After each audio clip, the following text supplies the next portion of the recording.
Guys, കാൽപന്ത് ടോക്സിന്റെ പുതിയ എപ്പിസോഡിലേക്ക് എല്ലാവർക്കും സ്വാഗതം. അപ്പോ ഇന്നത്തെ ടോപ്പിക് എന്ന് പറയുന്നത് കോപ്പ അമേരിക്കയുടെ പ്രഡിക്ഷൻസ് ആണ്. അപ്പൊ ഒരു ഭാഗത്ത് നെസ്റ്റൽ ലൊറൻസോയുടെ ഒരു പട തന്നെയുണ്ട്. മറുവശത്ത് മെസ്സിയുടെ കീഴിൽ മൂന്നാമത്തെ മേജർ ട്രോഫി അടിക്കാൻ ഒരുങ്ങുന്ന അർജന്റീനയുമായിട്ടാണ് ഫൈനൽ. അപ്പോ വീഡിയോയിലേക്ക് സ്വാഗതം. ഫർദീൻ ആൻഡ് ദത്ത്. ഇനി കോപ്പ അമേരിക്ക ഫൈനൽ എടുത്തു നോക്കിയാൽ ഹെയ്മസ് റോഡ്രിഗസ് വേഴ്സസ് ലിയോണൽ മെസ്സി അതായിരിക്കില്ലേ? അതെ, രണ്ട് ഫൈനസ്റ്റ് ക്രിയേറ്റേഴ്സ് തമ്മിലുള്ള ഒരു കിടിലം കളി. Messi last match man of the match ഒക്കെ വാങ്ങി ആള് കമ്പാരിറ്റീവ്ലി ബെറ്റർ ആയിട്ട് കളിക്കാൻ തുടങ്ങിയിട്ടുണ്ട്. ബട്ട് സ്റ്റിൽ എനിക്ക് തോന്നുന്നത് കാനഡ ആയിട്ടുള്ള മാച്ചാണ് മൂപ്പരെ ടൂർണമെന്റിലെ ബെസ്റ്റ് മാച്ച് ആയിട്ടുള്ളത്. ഗോൾസ് വേറെ വന്നിട്ടുണ്ടെങ്കിലും അല്ല, ആകെ അടിച്ചത് കാനഡനോട് തന്നെ.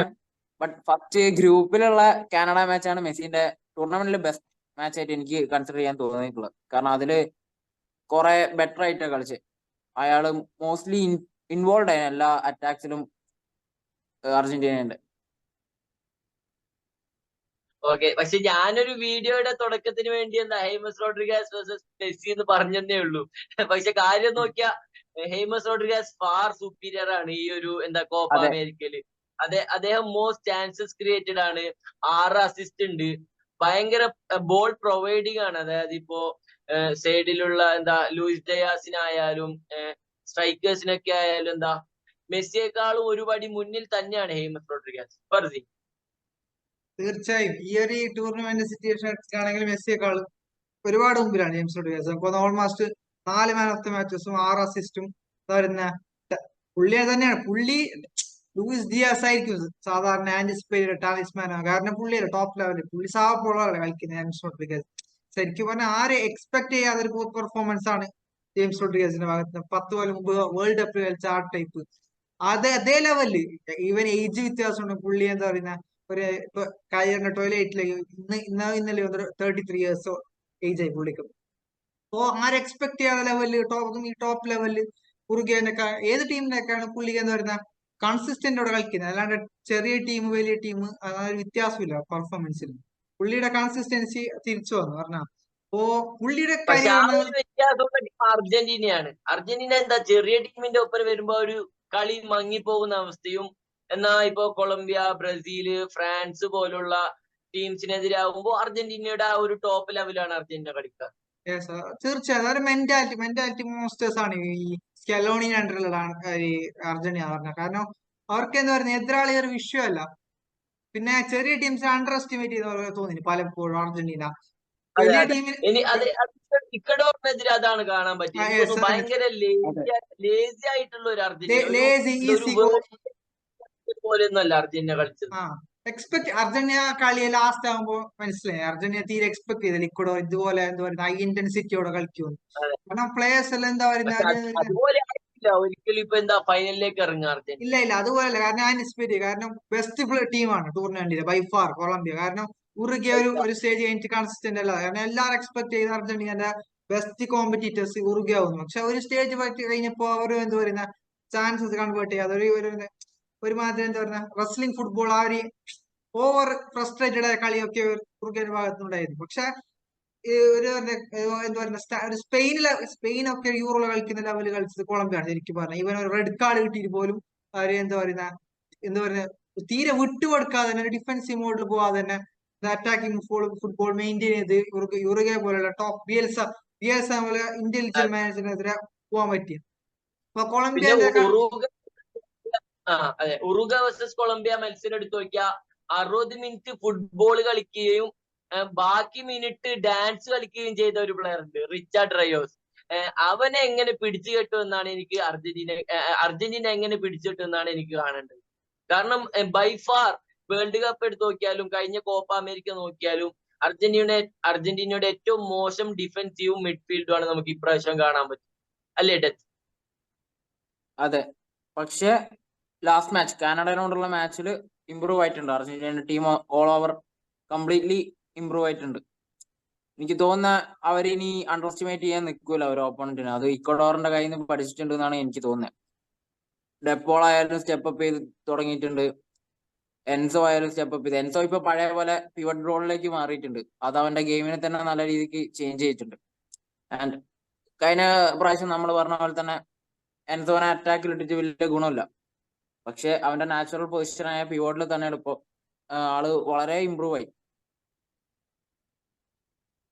ഓക്കെ, ഇനി എനിക്കൊന്നു കൊളംബിയക്ക് ഇപ്പൊ ജയിക്കണമെങ്കിൽ സ്റ്റെപ്പ് അപ്പ് ചെയ്യേണ്ട മറ്റൊരു പ്ലെയർ എന്താ, കമീലോ വെർഗ ഗോൾ കീപ്പർ ആയിരിക്കും. അപ്പോ മെസ്സിയുടെ ആ ഒരു ക്ലിനിക്കൽ ഫിനിഷിങ്ങും ഔട്ട്കമും ഇപ്പൊ ഇല്ലെന്നേ ഉള്ളൂ. അദ്ദേഹം ഇപ്പോഴും ടീമിലെ ഫാർ സുപ്പീരിയർ പ്ലെയർ തന്നെയാണ്. എന്താ ഗെയിം ബിൽഡ് ചെയ്യാനും കീ പാസ് ഒക്കെ കൊടുക്കാൻ മെസ്സി ഉണ്ട് അവിടെ. അപ്പൊ എന്താ Colombian goal keeper step up ചെയ്താലേ കൊളംബിയയിലേക്ക് ആ ട്രോഫി പോകും അല്ലേ? തീർച്ചയായും തീർച്ചയായും. കാരണം ഓപ്പോസിറ്റുള്ള ഗോൾ കീപ്പർ ആരാന്നറിയാം. കാരണം ഇന്റർനാഷണൽ ലെവലിൽ പുള്ളി എന്താ പറയുന്നത് അൾട്ടിമേറ്റ് പ്ലെയർ ആണ്. അൾട്ടിമേറ്റ് പ്ലെയർ, ബെസ്റ്റ് പ്ലെയർ ആയിരിക്കും നമ്മൾ ഈ ജനറേഷൻ തന്നെ ഗോൾ കീപ്പർ ലെവൽ ഏറ്റവും കോൺഫിഡൻസ് ആണ്. അത് പണ്ട് legendary goalkeepers Buffon, Casillas, Neuer ഇവർക്കൊക്കെ ഇല്ലാതെ എന്താ പറയുന്ന എക്സ്ട്രാ ഒരു കോൺഫിഡൻസ് ഓവറാക്കി പുള്ളിക്ക് കളിന്റെ സ്റ്റാർട്ടിങ് അല്ല, കളിന്റെ എൻഡിങ്ങില് പുള്ളിക്ക് കിട്ടും. പറഞ്ഞാൽ കളീന്റെ എൻഡിങ്ങിന് വേറെ തന്നെ അയാൾക്ക് എനർജി പുള്ളി കിട്ടും. ഒരു സൂപ്പർ സൈൻ ഒക്കെ പോകുന്ന പോലെ ഡ്രാഗൺ ബോളിൽ. അതുപോലെ പുള്ളി എന്താ പറയുന്ന ഒന്ന് എന്താവും, ഒന്ന് എനർജൈസ്ഡ് ആവും. പ്രത്യേകിച്ച് പെനാൽറ്റിക്ക് പോകാൻ നോക്കണ്ടേ വേണ്ട. പെനാൽറ്റിക്ക് പോയാൽ പുള്ളിയുടെ എന്താ പറയുന്ന സേവ് റേറ്റ് 50% ആണ് മേജർ ടൂർണമെന്റിൽ. അപ്പോ മറ്റേ അത് വേറെ എന്തായാലും ആർക്കും ഇല്ല. വർഗാക്ക് സ്റ്റെപ്പ് ചെയ്തേ പറ്റൂ. വർഗാക്ക് ഇപ്പൊ മെയിൻ ഡ്രിൽ എന്ന് പറഞ്ഞ പെനാൽറ്റിയിൽ മാത്രം പുള്ളി കോൺസെൻട്രേറ്റ് ചെയ്യാനാണ് മാക്സിമം. കാരണം അറ്റാക്കിംഗ് ത്രെട്ട് നോക്കിയാൽ അർജന്റീനക്ക് പോലെ ഷോട്ട്സ് ഒക്കെ കാര്യമായിട്ടില്ല കമ്പാരിറ്റീവ്ലി. അവർ 30 ടൂർണമെന്റ്സ് ഒക്കെ ഇപ്പോ മുമ്പ് അടിച്ച ടൂർണമെന്റ്സ് ഒക്കെ നോക്കുകയാണെങ്കിൽ അങ്ങനെ ഇല്ല. അപ്പോ ഒന്ന് നല്ല മിഡ്ഫീൽഡും നല്ല ഡിഫൻസും ഉണ്ടായെങ്കിൽ ഷോട്ട്സ് ഒക്കെ മാക്സിമം മെസ്സിനെ ഒന്ന് ന്യൂട്രലൈസ് ചെയ്താൽ മതി.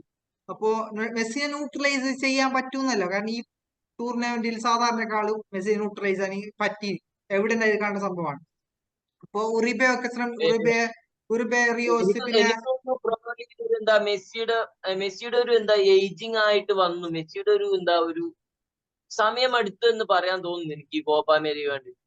സത്യം പറഞ്ഞ മെസ്സിന്റെ ഏറ്റവും വലിയ എന്താ പറയുന്നത് മറ്റേ എന്താ പറയുക അജിലിറ്റി ആണ് മെസ്സിന്റെ.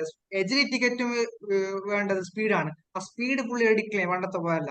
മെയിൻ വേൾഡ് കപ്പിലാണെങ്കിൽ വന്ന ഒരു ഒപ്റ്റിമം സ്പീഡ് പുള്ളിക്ക് ഉണ്ടായിരുന്നു. പക്ഷെ അത് കഴിഞ്ഞിട്ട് MLS പോയിട്ട് ഗെയിം ഡിമാൻഡ് ചെയ്യുന്ന സ്പീഡ് പുള്ളിക്കില്ല. ശരീരവും മനസ്സും എല്ലാം കൊടുത്തു വേൾഡ് കപ്പില്. ആ ഒരു മെസ്സിയാണ് ഇപ്പൊ കോപ്പ അമേരിക്കയിൽ കാണാൻ പറ്റുന്നതെന്ന് തോന്നുന്നു. തീർച്ചയായും അതാണ് സംഭവിച്ചത്. പുള്ളിയുടെ 100% വേൾഡ് കപ്പിൽ കൊടുത്തു. പിന്നെ മെസ്സിന്റെ ഏറ്റവും വലിയ മറ്റേ ക്വിക്ക് തിങ്കിങ്, മൈന്യൂട്ട്, ഒരു 1 സെക്കൻഡിലല്ല 0.1 സെക്കൻഡിലാണ് പുള്ളി ചിന്തിക്കുന്നത്. ആ ഒരു മൂവ്മെന്റ്, അപ്പൊ അതൊന്നും ബോഡിക്ക് പണ്ടത്തെ പോലെ കോപ്പ് ചെയ്യാൻ പറ്റുന്നില്ല. മെസ്സിനെ ന്യൂട്രലൈസ് ചെയ്യുന്നത് ഈസി എന്നല്ല പറയുന്നത്, സാധാരണ നിലയിൽ ഈസി ആയിരിക്കും. അപ്പോ ആ പേസ് ഒക്കെ കുറഞ്ഞുകൊണ്ട് അപ്പോ ഒരു ഡിഫൻസീവ് മിഡ്ഫീൽഡർ മെസ്സിയുടെ മേലെ ഇപ്പൊ ഒരു കണ്ണുണ്ട്, നല്ലതാണ്. പിന്നെ ഏറ്റവും വലിയ പ്രശ്നം എന്ന് പറയുന്നത് റൈറ്റ് ബാക്ക് കൊളംബിയക്ക് ഇല്ല. റൈറ്റ് ബാക്ക് റെഡ് കാർഡ് കിട്ടിപ്പോയി. Munoz, Crystal Palace second season ഏറ്റവും ബെസ്റ്റ് ക്രിസ്റ്റൽ പാലസിനെ ടോപ്പ് ഓഫ് ദ എന്താ പറയുക ടേബിളിൽ കൊണ്ടുവരാൻ സഹായിച്ചത് ഈ പ്ലെയർ ജനുവരി വന്ന ശേഷമാണ്. പുള്ളിയും കൺസിസ്റ്റന്റ് ആയിട്ട് ബെസ്റ്റ് പ്ലെയർ ആയിരുന്നു കൊളംബിയ റൈറ്റ് ബാക്ക്. ആ പൊസിഷനിൽ പുള്ളിയില്ല. അത് ക്രൂഷ്യൽ പ്ലെയർ മിസ് ആയത് തന്നെയാണ്. അപ്പോൾ അതിന് പകരമുള്ള സാന്റിയാഗോ റിയാസ് ആണ്. പുള്ളി എക്സ്പീരിയൻസ് പ്ലെയർ ആണ്. പക്ഷെ പുള്ളിക്ക് ഇഞ്ചുറീസ് ഇഷ്യൂ ആയതുകൊണ്ട് അത്ര കൺസിഡറഡ് അല്ല. പുള്ളി പണ്ട് അത്ലറ്റിക് ഒക്കെ ഉണ്ടായ പ്ലെയർ ആണ്. പക്ഷെ ആ ഒരു പൊസിഷനിൽ വോയിഡ് അർജന്റീന എക്സ്പ്ലോയിറ്റ് ചെയ്യാൻ പറ്റും ഇൻ ദ സെൻസ് ഗർനാച്ചോ ഒക്കെ ഉണ്ട് സ്പീഡ് വെച്ചിട്ട്. കാരണം ഗർനാച്ചോനെ പുള്ളി സ്കലോണി യൂസ് ചെയ്യുന്നില്ല, അധികം നിക്കോ വില്യംസ് തന്നെയാണ് യൂസ് ചെയ്യുന്നത്. നിക്കോ ഗോൺസാൽസ് 4-4-2 ആണല്ലോ അർജന്റീന ഈ ടൂർണമെന്റ് ത്രൂ ഔട്ട് യൂസ് ചെയ്തിട്ടുള്ളതും. 4-4-2 ആണ്. അപ്പോ ഡിമാരിയ ആണെങ്കിലും മതി. ഡിമാരിയ ഗേജ് ആകുമ്പോൾ പുള്ളിയുടെ എലഗൻസി പോസ്റ്റ് ഗെയിമിലുണ്ട്. അപ്പോ നമുക്ക് തോന്നുന്നത് ഡിമാരിയ അൽവാറസ് ആയിരിക്കും സ്റ്റാർട്ട് ചെയ്യാൻ പോകുന്നത്. കാരണം ലൗട്ടാറോ പിന്നെ സ്റ്റാർട്ട് ചെയ്താൽ പിന്നെ എന്താ ഗംഭീര ഫോമിലുള്ള ടോപ്പ് സ്കോററായി നിൽക്കുന്ന ലൗത്താറോ മാർട്ടിനസ് അതാണ് സ്കലോണിന്റെ ആ ഒരു മൂവ് തന്നെയാണ് എനിക്ക് മനസ്സിലാവാത്തത്. കാരണം വേൾഡ് കപ്പിൽ പുള്ളി ഡ്രോപ്പ് ചെയ്ത പെർഫോമൻസ് കാരണമായിരിക്കും അൽവാറസിനെ യൂസ് ചെയ്തത്. എനിക്ക് തോന്നുന്നു ഓൾമോസ്റ്റ് 90% അൽവാറസ് ആയിരിക്കും. കാരണം കഴിഞ്ഞ മാച്ചിൽ പുള്ളി ഗോളും അടിച്ചിട്ടുണ്ട്. അപ്പോ ലൗട്ടാറൊക്കെ അവിടെ ഡിസ്അഡ്വാൻറ്റേജ് ആയി. എന്നിരുന്നാൽ പോലും നേരെ ഉൾട്ടടിച്ചാൽ റോള് അൽവാറസിന് ബെഞ്ച് ഇമ്പാക്ട് ആക്കാൻ പറ്റും. ഫിക്സ്ഡ് ആയിട്ടുള്ള ലൈനപ്പ് ആയിട്ട് വന്നിട്ടില്ല. അപ്പൊ എനിക്കൊന്ന് കൊളംബിയ ഭയങ്കര കൺഫ്യൂസ്ഡ് ആയിരിക്കും ഓൾറെഡി.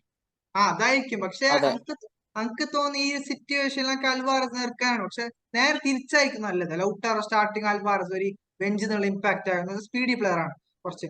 അപ്പൊ എന്താ പറയാ, അല്ല, രണ്ടാൾ അൽവാറസിനെ ഇടാൻ കാരണം മെസ്സിന്റെ ഒരു എന്താ സ്ലോ ഗെയിം ആയതുകൊണ്ടായിരിക്കും. അൽവാറസിന് ഒരേപോലെ ക്രിയേറ്റ് ചെയ്യാൻ പറ്റുന്ന ഒരു പ്ലെയറാണ്. അപ്പൊ അതായിരിക്കും മെസ്സിക്ക് അതായിരിക്കും അധികം ഓവർലോഡ് വരില്ല.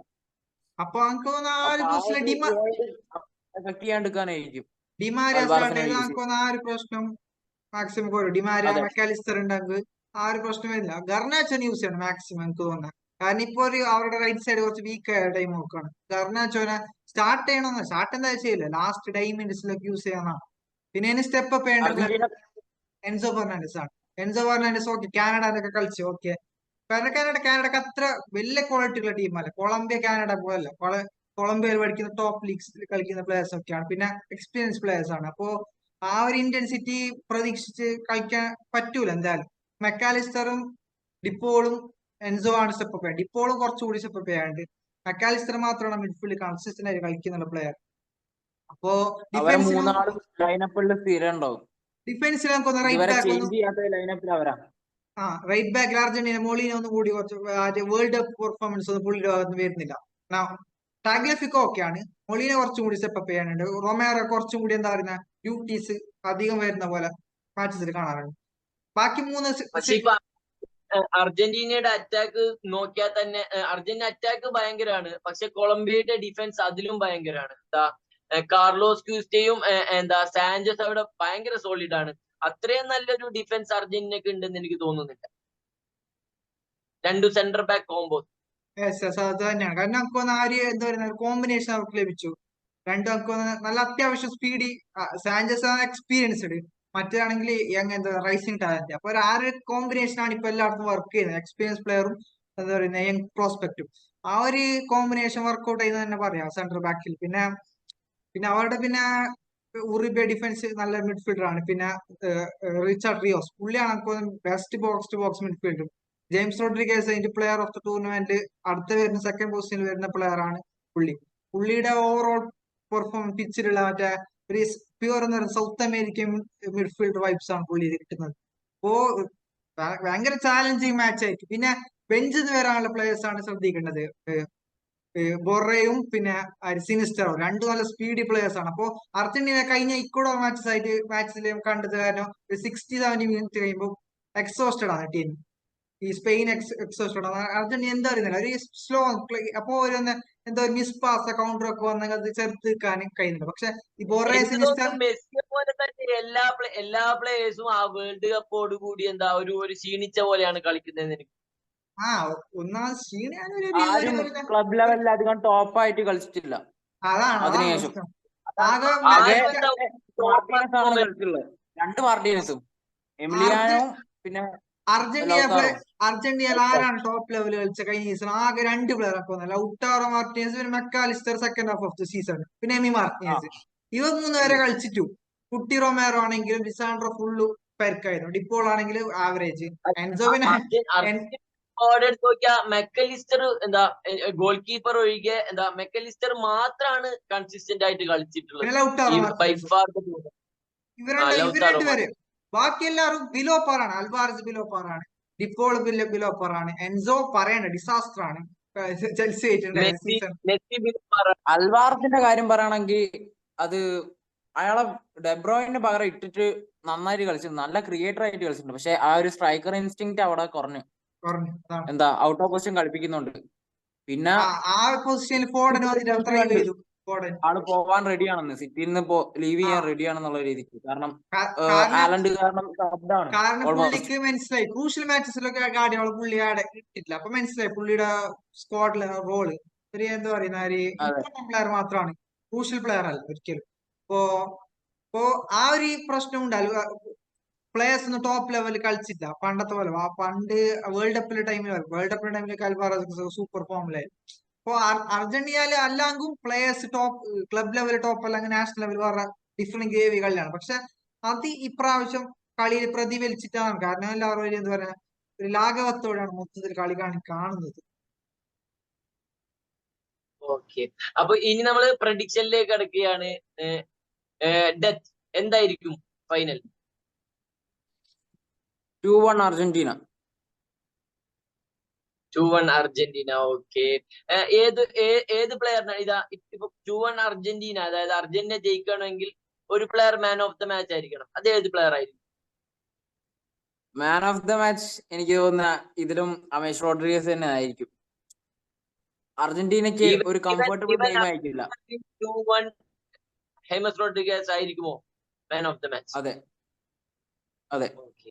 ഇനി ഫർദീൻ, കൊളംബിയ വേഴ്സസ് അർജന്റീന. പറഞ്ഞ ഭയങ്കര എന്താ പറയുന്നേ, എന്താ പറയുക, ഡിലേമേലാണ്. കാരണം ഒന്ന് ഏറ്റവും ബെസ്റ്റ് നമ്മൾ പ്രതീക്ഷിച്ചില്ല സത്യം പറഞ്ഞാലേ. ഈ സ്പെയിൻ ഇംഗ്ലണ്ട് പോലെയല്ല ഇത്. ഭയങ്കര എന്താ പറയുന്നത്, കുറച്ച് എന്താ പറയാ ഭയങ്കര ടഫാണ് സംഭവം. കാരണം ഒന്ന് കൺസിസ്റ്റന്റ് ആയിട്ട് ടൂർണമെന്റ് ത്രൂ ഔട്ട് കളിച്ച ഒരു ടീം. മറ്റേത് പറയുന്നത് എന്താ പറയുക ഭയങ്കര ഫൈറ്റിംഗ് സ്പിരിറ്റ് ഉള്ള ടീം, ഭയങ്കര എന്താ പറയുക ഹെറിറ്റേജ് ഉള്ള ടീം, ചാമ്പ്യൻ മെന്റാലിറ്റിയിലാണ് ഞാൻ ചാമ്പ്യൻ മെന്റാലിറ്റി. ആ ഓക്കെ. അപ്പോ ഭയങ്കര, പക്ഷെ അതിന്റെ പേഴ്സണൽ ഒരു എന്താ പറയുന്ന ഒരു പേഴ്സണലി കൊളംബിയ ജയിക്കണം. കാരണം ഹേമസ് റോഡ്രിഗസ് ഒക്കെ ഇത്ര ടോപ്പ് പെർഫോമൻസ് ഡ്രോപ്പ് ചെയ്ത് ഇവർ അർജന്റീന എല്ലാം വിൻ ചെയ്തു, എല്ലാ ട്രോഫി വിൻ ചെയ്യാനുള്ള മെസ്സി ആണെങ്കിലും ഒക്കെയുള്ള പ്ലേയേഴ്സ് ആണെങ്കിൽ എല്ലാം വിൻ ചെയ്തു. അവർക്ക് ഒരു ബോണസ് ആയിട്ടേ വരും മെസ്സിക്കാണെങ്കിൽ കരിയറിൽ. അപ്പോ ഇതൊന്നും പിന്നെ ജെയിംസ് റോഡ്രിഗസ് എന്ന് പറഞ്ഞാല് ഏറ്റവും വലിയ എന്താ പറയുന്നത് നെക്സ്റ്റ് കക്ക, നെക്സ്റ്റ് എന്താ പറയുക മോഡ്രിച്ച്, ആ ലെവൽ വരുന്ന പ്ലെയർ ആയിട്ട് ഡിക്ലൈൻ ചെയ്തു പോയ പ്ലെയർ ആണ്. പുള്ളിക്ക് കരിയറിൽ അതന്നെ അതിലൊക്കെ പറഞ്ഞു വരുന്നത് തന്നെയാണ്. അപ്പൊ പുള്ളിയുടെ ആ ഒരു എന്താ പറയുന്ന പൊട്ടൻഷ്യൽ ഫുട്ബോൾ വേൾഡ് എക്സ്പെക്ട് ചെയ്ത ലെവലിൽ പുള്ളിക്ക് എത്താൻ പറ്റിയില്ല. പക്ഷെ ആ പൊട്ടൻഷ്യലാണ് പുള്ളി ഈ ടൂർണമെന്റ് മൊത്തം കളിച്ചത്. അതുകൊണ്ട് തന്നെ പുള്ളിക്ക് ഒരു ട്രോഫി ഡിസർവ് ചെയ്യുന്നത് last football ഹൈലൈറ്റിൽ.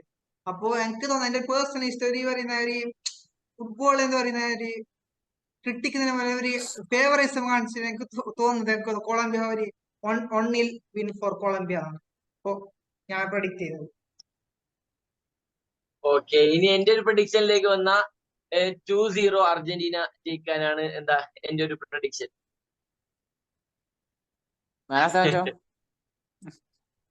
Man of the match ഇപ്പൊ ലൗത്താറോ ആണോ യൂലിയോ ആൽവരസ് ആണ് ഇറങ്ങണേന്ന് അറിയാൻ പറ്റത്തില്ല. Man of the match like Mac Allister ആയി. എന്റെ മാൻ ഓഫ് ദ മാച്ച് ഞാൻ പറയാം. Man of the match Richard Rio's പിടിച്ചു കെട്ടാനായിരിക്കും അർജന്റീന.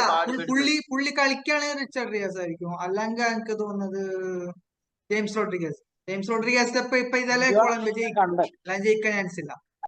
ഹേമസ് റോഡ്രിഗസ് ഫൈനലിൽ മാൻ ഓഫ് ദ മാച്ച് എടുത്ത അതൊരു ചരിത്രമാവും. ചരിത്രം, അതൊരു എല്ലാത്തും കൊണ്ട് എല്ലാ കളിയിലും മാൻ ഓഫ് ദ മാച്ച് എന്താ ജയിക്കുന്ന ഏക പ്ലെയർ ആയി മാറും. മെസ്സി വേൾഡ് കപ്പിൽ അടിച്ച പോലെ ആ ഒരു അതേ ഒരു എന്താ പറയുക ചാട്ടാണ്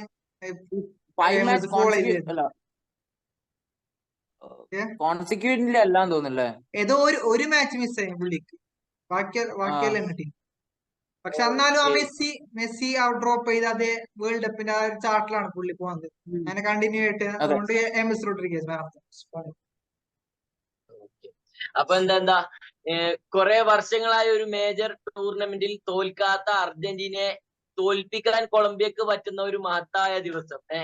അപ്പൊ കോപ്പ അമേരിക്ക ഫൈനൽ എങ്ങനെയാണെന്ന് കണ്ടറിയാം. Thank you death and ഫർദി.